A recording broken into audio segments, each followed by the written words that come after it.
Dans les pages assombries de l'histoire byzantine, rares sont les souverains qui éveillent un sentiment aussi brut et presque palpable de terreur que Constantin le Sans-Foi, un homme dont les dernières heures, dit-on, se dissolurent dans une agonie sans répit, ses yeux même dévorés par des vers grouillants, comme si les cieux eux-mêmes avaient prononcé sa condamnation. Ce n'est pas simplement la chronique d'un empereur, c'est l'histoire d'un homme qui osa lever la main contre Dieu et qui, en fin de compte, paya bien plus cher que sa couronne. Nous étions en l'an 775 de notre ère. L'Empire byzantin tremblait encore sous l'emprise inflexible de Constantin V, connu de ses ennemis sous un surnom chargé de mépris, Caprono, l'empereur au nom de fumier. Pendant plus de 30 années, son règne fut un fléau pour les fidèles. Les moines furent traqués et humiliés, les images sacrées réduites en poussière, et les piliers même de la dévotion chrétienne transformés en ruines fumantes. Pourtant, dans ces derniers jours, un murmure se répandit à travers l'Empire, le prédateur était devenu la proie. Un mal étrange et implacable commença à le ronger de l'intérieur, comme si la main invisible du jugement s'était enfin tendue pour réclamer son dû. Ce qui suit est un récit où les fils de l'histoire enregistrée se nouent étroitement à ceux d'une vengeance divine, où la machine impitoyable de la persécution impériale se heurte de plein fouet à ce que beaucoup considéraient comme une rétribution surnaturelle. Les témoignages qui nous sont parvenus viennent en grande partie de ses ennemis, de fervents chrétiens qui voyaient dans sa souffrance non pas le fruit du hasard, mais l'empreinte indiscutable de la colère de Dieu.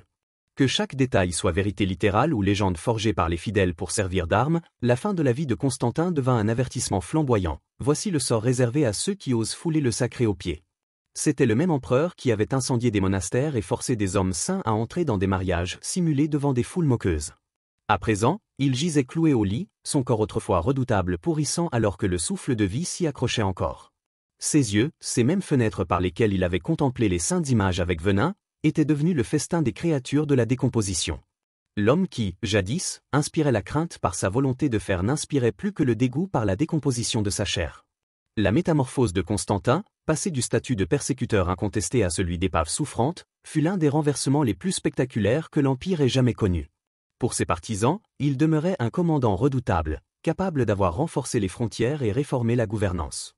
Pour ses ennemis, sa chute n'était rien de moins que la lente et irrésistible avancée de la justice divine écrasant l'arrogance humaine.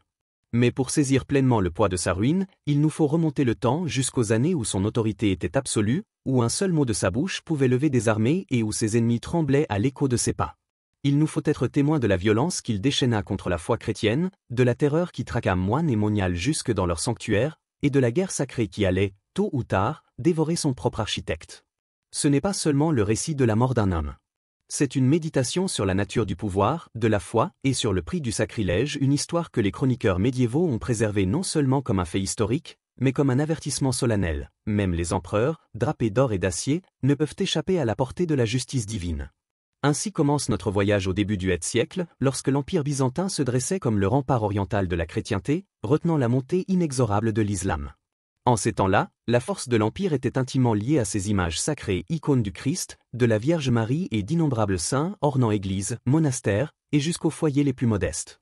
Elles n'étaient pas de simples décorations, on les croyait être des fenêtres ouvertes sur le ciel, des canaux par lesquels les fidèles pouvaient toucher l'éternité. C'est dans ce monde que naquit Constantin, fils de l'empereur Léon III, en l'an 718. Dès son premier souffle, l'enfant fut préparé non seulement à hériter d'un empire, mais aussi à mener une guerre sacrée qui allait le fracturer. Son père avait déjà allumé les flammes de l'iconoclasme, ordonnant la destruction des images saintes qu'il considérait comme des souillures idolâtres au vrai culte chrétien. Pour le jeune Constantin, ce ne serait pas seulement un trône qu'il recevrait en héritage, mais une croisade. La vénération des icônes était profondément tissée dans la vie byzantine. Les soldats portaient des images du Christ au combat, convaincus qu'elles leur offraient une protection divine. Les mères priaient devant le visage peint de la Vierge pour la santé de leurs enfants. Les mourants cherchaient la paix dans le regard serein des saints qui avaient transcendé la souffrance terrestre. Ces images n'étaient pas adorées comme des dieux, mais révérées comme des ponts sacrés vers le divin. Pour Léon III et ceux qui partageaient sa vision, cette dévotion n'avait rien de sacré, elle était dangereuse. À leurs yeux, la vénération des icônes n'était qu'une pente glissante vers le paganisme, une corruption affaiblissant à la fois l'âme de l'Empire et le tranchant de son épée. Lorsque les armées musulmanes s'emparèrent de terres byzantines, les iconoclastes y virent le verdict de Dieu contre un peuple pécheur, adorateur d'images. Si l'Empire voulait regagner la faveur divine, les icônes devaient être détruites. Ainsi, Constantin grandit dans un empire en guerre contre sa propre âme. Il vit des soldats fracasser les mosaïques vieilles de plusieurs siècles qui ornaient les murs des églises, des moines et des moniales dépouillés de leur dignité devant des foules railleuses, et des croyants obstinés s'accrochant désespérément à leurs saints pas. Dès ses jeunes années, sa voie fut tracée, une route d'un zèle inflexible, forgée dans les flammes d'une guerre théologique. Ses premières confrontations avec des mosaïques brisées, des moines humiliés et la lutte acharnée autour des images sacrées s'imprimèrent profondément dans l'âme de Constantin, y forgeant un zèle encore plus impitoyable que celui de son père. Si Léon III avait allumé le feu de l'iconoclasme, Constantin allait l'attiser jusqu'à en faire un brasier dévorant. Il ne se contenterait pas de suivre les pas de son père, il entendait les dépasser, déterminé à effacer toute trace de ce qu'il considérait comme une hérésie. Mais l'éducation de Constantin ne s'arrêta pas à la théologie. Il se révéla être un soldat d'un rare talent, menant des campagnes contre les pillards arabes et les guerriers bulgares d'une main de fer. Chaque victoire sur le champ de bataille ne faisait que renforcer sa conviction que la faveur de Dieu était revenue à l'Empire grâce à la purge des icônes. Chaque ennemi abattu, chaque frontière sécurisée, lui semblait une confirmation sacrée que la vision de son père était juste et que son application la plus sévère n'était pas seulement légitime, mais divinement exigée. En grandissant, Constantin révéla un esprit aussi complexe que dangereux, un mélange de ferveur religieuse véritable et de calcul politique froid. Il voyait dans la vénération des icônes non seulement un blasphème, mais aussi une menace directe à l'unité impériale. Les monastères, avec leur richesse, leur influence et leur fidélité aux traditions plus anciennes que les réformes de son père, étaient des centres de pouvoir susceptibles de rivaliser avec le trône. En frappant les icônes, il pouvait anéantir à la fois un ennemi théologique et un adversaire politique, purifiant la foi tout en resserrant son emprise sur l'Empire. La scène était prête pour l'une des persécutions religieuses les plus impitoyables de l'histoire. Lorsque Léon III mourut en 741, Constantin, âgé de 23 ans, monta sur le trône avec une autorité sans égale. Les armées l'adoraient pour ses victoires, le peuple le craignait pour sa volonté inflexible. Mais avant même que son règne ne soit pleinement établi, la première tempête éclata. Son propre beau-frère, Artabasdo, saisit le moment de transition et rallia à lui la faction iconophile. Ce n'était pas seulement une rébellion pour un trône, mais pour l'âme même du culte byzantin. Le coup fut bref mais féroce, les rues de Constantinople bruissant d'intrigues et de sang. Le génie militaire de Constantin écrasa l'insurrection avec une précision brutale. Et lorsque Artabasdo et ses fils tombèrent entre ses mains en 743, la vengeance de l'empereur fut aussi théâtrale que cruelle, il les fit publiquement aveugler dans l'hippodrome, sous les yeux de la cité, proclamant ainsi ce qui attendait quiconque oserait le défier. Une fois la rébellion écrasée, Constantin en ressortit plus dangereux que jamais. Désormais, il avait non seulement le pouvoir, mais aussi la justification, du moins à ses yeux, pour mener une guerre totale contre les icônes. L'échec du coup d'État l'avait convaincu que ses opposants n'étaient pas de simples croyants égarés, mais des menaces actives pour la stabilité de l'Empire, méritant les punitions les plus sévères. En 754, il convoqua le concile de Hieria, qu'il proclama comme étant le 7e concile écuménique de l'Église. En vérité, ce fut une assemblée soigneusement composée de ses fidèles, des hommes qui n'avaient pas pour rôle de questionner, mais de répéter. Le verdict était inévitable, la vénération des icônes fut déclarée hérétique. Mais les décrets du concile allaient plus loin encore que les politiques de son père, frappant au cœur même de la dévotion traditionnelle. Ils dénonçaient non seulement les images, mais aussi l'intercession des saints et les prières adressées à la Vierge Marie. Dans la vision de Constantin, l'Église devait être dépouillée de tout ornement, sa foi réduite à l'austérité, ses rites vidés des symboles qui avaient soutenu les fidèles pendant des siècles. Désormais investi d'une autorité théologique incontestée, Constantin déchaîna sur l'Empire une tempête de destruction. Les églises furent vidées de leurs images sacrées, leurs mosaïques, certaines œuvres de générations entières, brisées irrémédiablement. Les icônes peintes alimentèrent de vastes bûchers publics. Même les manuscrits enluminés, trésors d'art et de piété, furent saisis et détruits. Nul sanctuaire n'était hors d'atteinte. Les agents de l'empereur parcouraient l'Empire comme des chiens de chasse flairant leur proie, traquant les icônes dissimulées et punissant ceux qui osaient les conserver. Les maisons privées étaient fouillées, les monastères éventrés, et même les hauts fonctionnaires impériaux vivaient dans la crainte, car un simple soupçon de sympathie pour les anciennes pratiques pouvait mener à la ruine. Mais ce furent sur les moines et les moniales que la colère de Constantin s'abattit avec la plus grande férocité. Ils étaient le cœur battant de la vénération des icônes, les gardiens des images sacrées, les défenseurs de la théologie qui les justifiait. Pour Constantin, ils représentaient le cancer rongeant sa vision d'une foi purifiée, et il jura de les extirper entièrement. La persécution qu'il lança contre la vie monastique choqua même certains de ses partisans. À ses yeux, les moines et les moniales n'étaient pas de saints serviteurs, mais des parasites inutiles, exempts d'impôts et de services militaires, consommant les ressources de l'Empire sans rien donner en retour. Ses premiers coups furent économiques. Les agents impériaux saisirent les terres et les trésors monastiques, les remettant à l'État ou les attribuant à des soldats fidèles. Des monastères prospères, qui avaient subsisté pendant des siècles, se retrouvèrent dépouillés en quelques jours. Ce n'était que le commencement. Constantin enveloppa son assaut contre les richesses monastiques d'un discours de nécessité, affirmant que les trésors confisqués étaient indispensables à la défense des frontières de l'Empire. Mais la vérité était bien plus profonde et bien plus sombre. Ce n'était pas un simple acte de politique fiscale, c'était un coup calculé porté au cœur même de la résistance monastique. En privant les monastères de leur puissance économique, ils cherchaient à les laisser non seulement appauvris, mais aussi sans défense. Lorsque l'or et la terre se révélèrent insuffisants pour briser leur défiance, l'empereur recourut aux armes de l'humiliation. Dans l'un de ses actes les plus infâmes, il ordonna que des moines et des moniales soient traînés jusqu'à l'hippodrome de Constantinople et contraints à de fausses noces devant des foules railleuses. Ces spectacles grotesques n'avaient pas seulement pour but de rompre des vœux sacrés, ils constituaient une révélation publique, une déclaration selon laquelle la vie monastique elle-même n'était qu'une imposture. Constantin voulait que le peuple voie ces hommes et ces femmes jadis vénérés réduits à des objets de dérision, leur dignité arrachée aussi nettement que les icônes qu'ils avaient jadis protégées. Mais la moquerie céda bientôt la place au sang.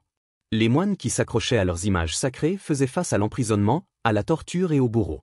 Son général impitoyable, Michel Lachanaudracon, devint tristement célèbre pour son zèle, menaçant les religieux récalcitrants de cécité et d'exil, des punitions que Constantin lui-même approuvait, à l'occasion, observait personnellement.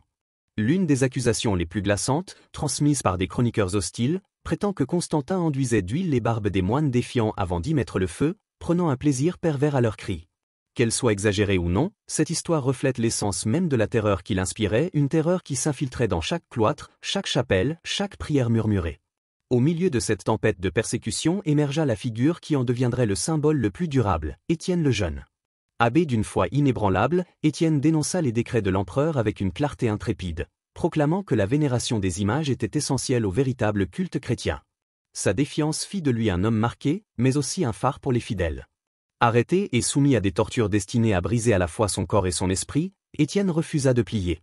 Sa fermeté ralluma la résistance, prouvant à Constantin que le martyr était une graine qu'on ne pouvait aisément arracher. À chaque moine exécuté et à chaque monial brutalisé, le point de fer de l'empereur ne faisait que forger des chaînes plus solides de loyauté envers les icônes. Sa cruauté, censée étouffer la dissidence, grava au contraire la résolution des fidèles dans le fer. L'Empire se précipitait vers une confrontation qui dépasserait la politique, une bataille entre le pouvoir terrestre et ce que beaucoup considéraient comme la volonté même du ciel. Et la résistance n'était plus confinée aux murs des monastères. À travers les ruelles ombragées de Constantinople et jusque dans les provinces les plus éloignées, des réseaux d'iconodules risquaient tout pour préserver la foi que Constantin cherchait à effacer. De riches familles chrétiennes bâtissaient de fausses cloisons pour dissimuler les images sacrées, les cachaient dans des chambres souterraines, ou les faisaient passer en secret dans des monastères de montagne et des chapelles troglodytiques, hors de portée des patrouilles impériales. Certaines icônes traversaient même les frontières, trouvant refuge dans le sud de l'Italie ou au sein d'enclaves chrétiennes en terres arabes, là où la loi byzantine ne pouvait les atteindre. Cette dévotion souterraine était un prodige de courage et de ruse.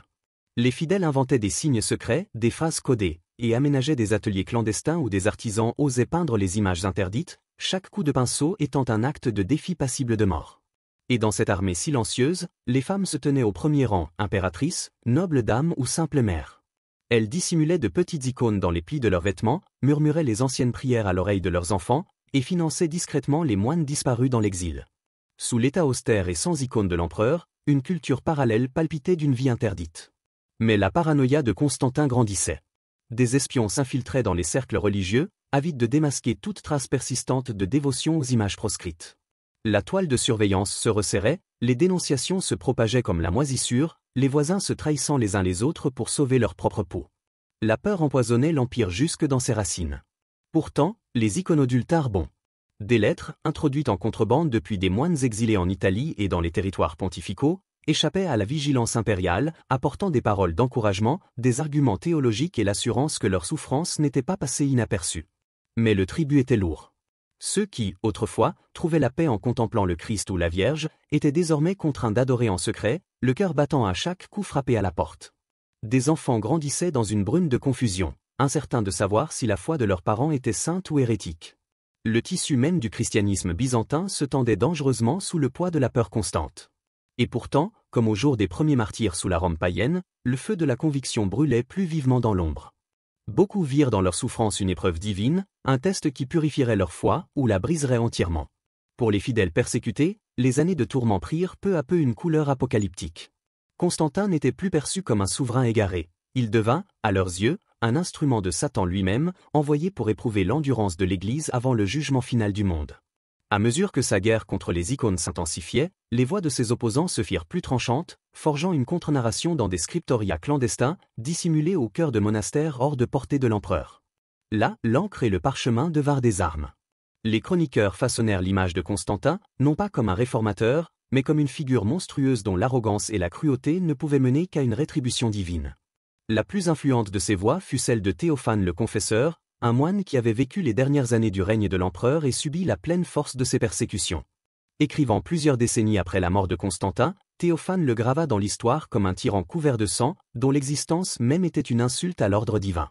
Il peignit le portrait d'un souverain à la soif de sang inextinguible, d'une bête drapée dans les habits impériaux, et, plus accablant encore, d'un sorcier impur se complaisant à invoquer des démons. Dans ces pages, Constantin cessait d'être un simple homme, il devenait un ennemi surnaturel, un précurseur de l'Antéchrist. Ce n'était pas une simple insulte politique, c'était la terreur distillée de ceux qui avaient souffert sous son joug. Le récit iconodule l'accusait d'avoir trahi l'alliance sacrée entre l'empereur et l'Église.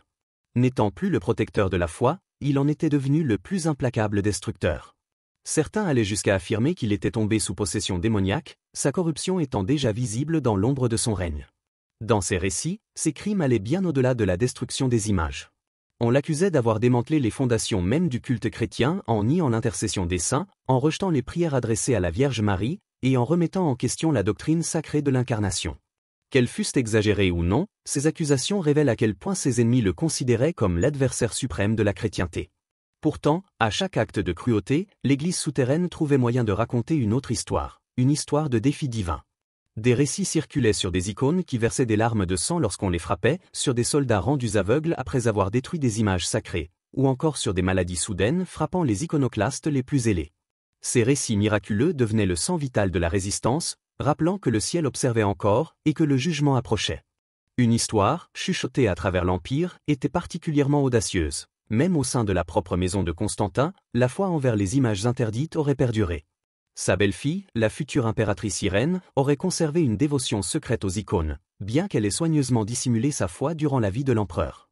Si cela était vrai, c'était, affirmaient les fidèles, la preuve que la vérité divine ne pouvait jamais être totalement effacée, pas même du palais impérial. Au fil des ans, alors que les cheveux de l'empereur se couvraient d'argent, ses ennemis voyaient dans chaque revers un signe venu d'en haut. Une mauvaise récolte, un tremblement de terre, une défaite militaire, tout devenait présage, avertissement que la patience de Dieu envers le tyran de l'Église touchait à sa fin. Au début des années 770, Constantin régnait depuis plus de 30 ans. Ses armées avaient repoussé les envahisseurs arabes, écrasé les Bulgares et fortifié les frontières de l'Empire avec un succès inégalé. Ces réformes administratives avaient rationalisé la machine impériale, gonflé ses coffres et resserré son emprise sur les provinces. En apparence, il demeurait l'un des souverains les plus capables de Byzance. Mais sous cette surface éclatante, les premières fissures commençaient à se propager. En 773, l'empereur fut frappé d'un mal étrange et tenace qui déconcerta ses médecins.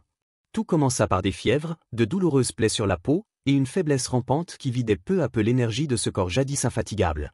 Ces médecins minimisèrent d'abord la gravité, s'attendant à une guérison rapide, mais la maladie s'enracina, s'aggravant de semaine en semaine.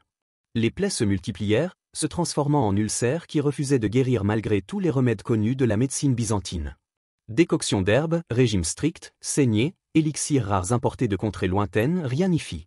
Le corps de l'empereur commença à le trahir, et le changement était visible pour quiconque osait le regarder. La prestance impérieuse qui, autrefois, inspirait la crainte aux généraux et aux courtisans, s'effaçait, remplacée par la silhouette amaigrie et ravagée d'un homme livrant une bataille qu'aucune armée ne pouvait gagner. Pire encore étaient les altérations de son esprit. Avec la chair qui se putréfiait venait une instabilité rampante, une agitation qui troublait sa cour. Ses ordres devenaient erratiques, sa colère éclatait sans avertissement, et, par moments, ses pensées semblaient se disperser, ne laissant derrière elles qu'un vide confus. Celui qui avait incarné la volonté de fer et la lucidité impitoyable commençait à se déliter sous les yeux de ses plus proches. Ses commandements se contredisaient, ses colères éclataient comme des orages soudains, et des absences de regard, figées, l'emportaient sans prévenir. C'était comme si le mal rongeant son corps avait enfoncé ses griffes jusque dans son esprit. Dans les salles dorées de Constantinople, les murmures glissaient le long des couloirs. Certains courtisans parlaient d'empoisonnement, soupçonnant la main cachée d'un rival politique. D'autres accusaient le poids écrasant de gouverner un empire sans répit, assiégé par des guerres interminables. Mais pour les fidèles iconodules, aucun doute, ce n'était pas une maladie terrestre. C'était le jugement, une punition divine pour la profanation des images de Dieu, une malédiction qu'aucun médecin mortel ne pouvait rompre. Même Constantin semblait sentir l'ombre de quelque chose au-delà de la simple maladie. Pour un homme qui avait longtemps méprisé les guérisons chrétiennes traditionnelles comme de la superstition, sa démarche suivante surprit. Il se mit à rechercher des hommes saints en quête d'explications spirituelles. C'était une fissure discrète, mais révélatrice, dans l'armure de l'assurance impériale, comme si lui aussi redoutait que l'affliction ne fût un verdict venu du ciel. En 774, l'illusion de vitalité ne put plus être maintenue. Ses apparitions publiques se firent rares, soigneusement mises en scène pour dissimuler la vérité. Lorsqu'il se montrait encore, on disposait draperies et jeux d'ombre pour masquer les ravages sous ses robes. Pourtant, les rumeurs se propageaient plus vite que les nuages de parfums censés étouffer l'odeur de putréfaction. La vue de leur souverain jadis redouté, réduit à une silhouette tremblante, fit frémir l'Empire et enhardit ses ennemis, à l'intérieur comme aux frontières. La maladie progressa avec une horreur croissante. Ce qui n'était au départ que quelques plaies éparses devint un paysage d'ulcères ouverts, une pourriture vivante qu'aucun baume ne pouvait apaiser. L'air de ses appartements se chargea de l'odeur insoutenable de la corruption, plus forte que les volutes d'encens destinées à la masquer. Les chroniqueurs hostiles à Constantin, au premier rang desquels Théophane le Confesseur, parlèrent de colonies grouillantes de vers et d'asticots se nourrissant de sa chair, leur récit dégoulinant de la satisfaction d'une prophétie accomplie. Plus macabre encore fut l'histoire affirmant que ses yeux, ceux-là même qui avaient jadis fixé les icônes saintes avec un venin implacable, étaient devenus le festin de vers parasites, dévorant lentement sa vision.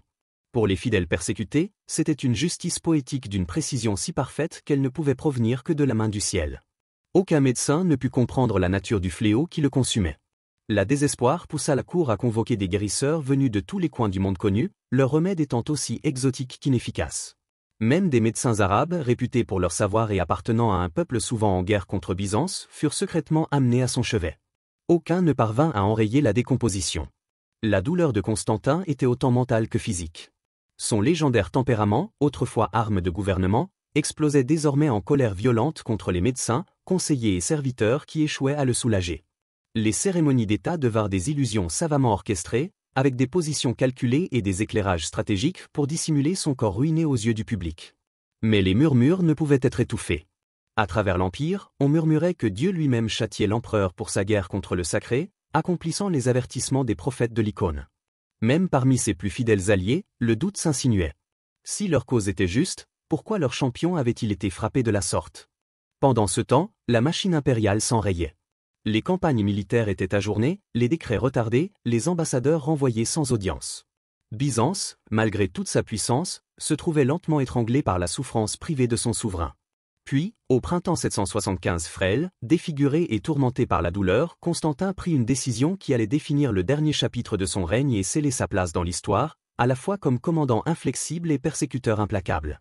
À peine capable de se tenir debout sans aide, ravagé par une douleur incessante, il résolut de mener une ultime campagne militaire contre les Bulgares, traînant son corps mourant sur les lignes de front comme si la seule force de sa volonté pouvait défier à la fois la mort et les murmures d'un jugement divin. Ses médecins le supplièrent de renoncer, l'avertissant que l'effort pourrait le tuer avant même qu'une seule épée ne soit tirée.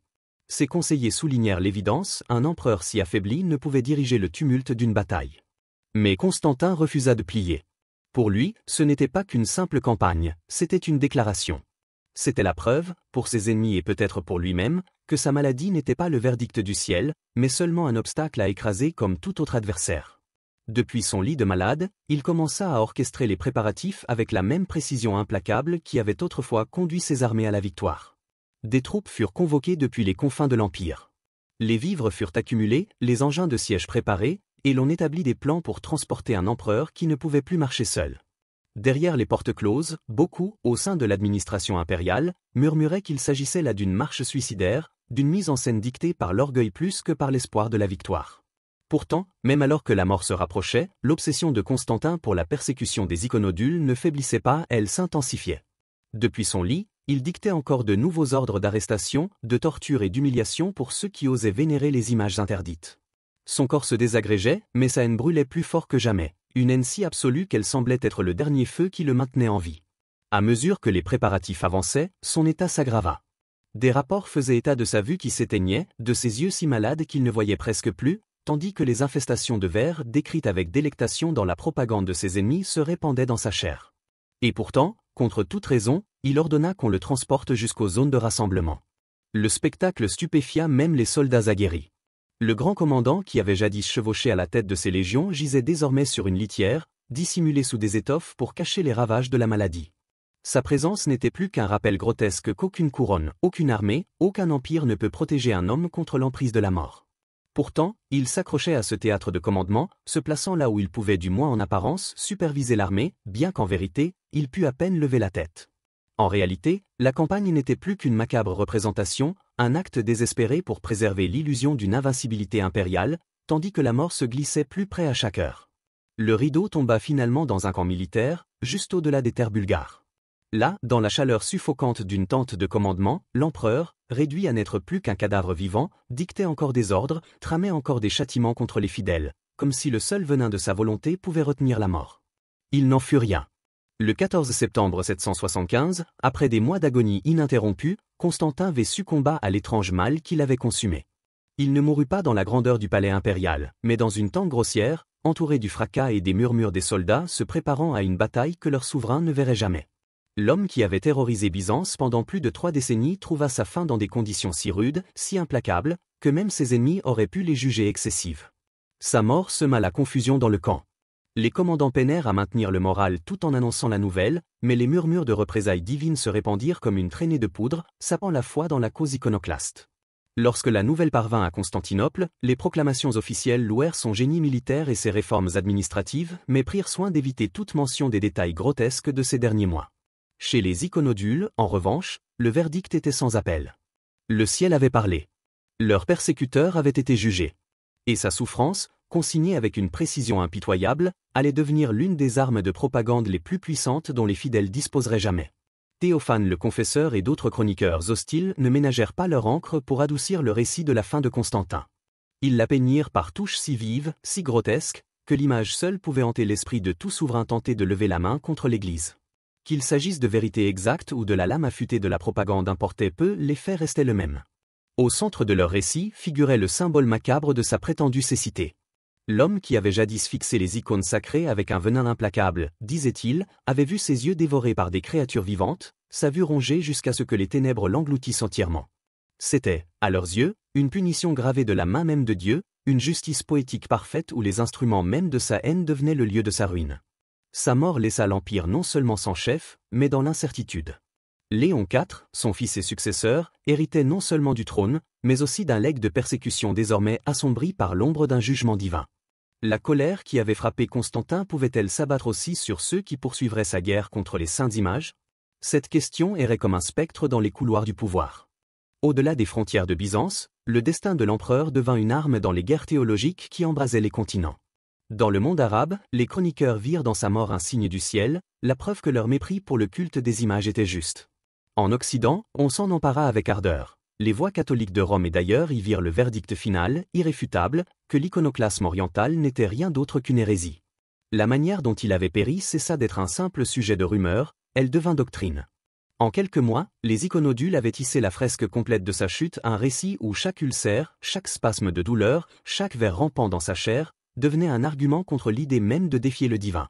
Même l'armée, qui avait autrefois marché sans hésiter sous son commandement, vacilla.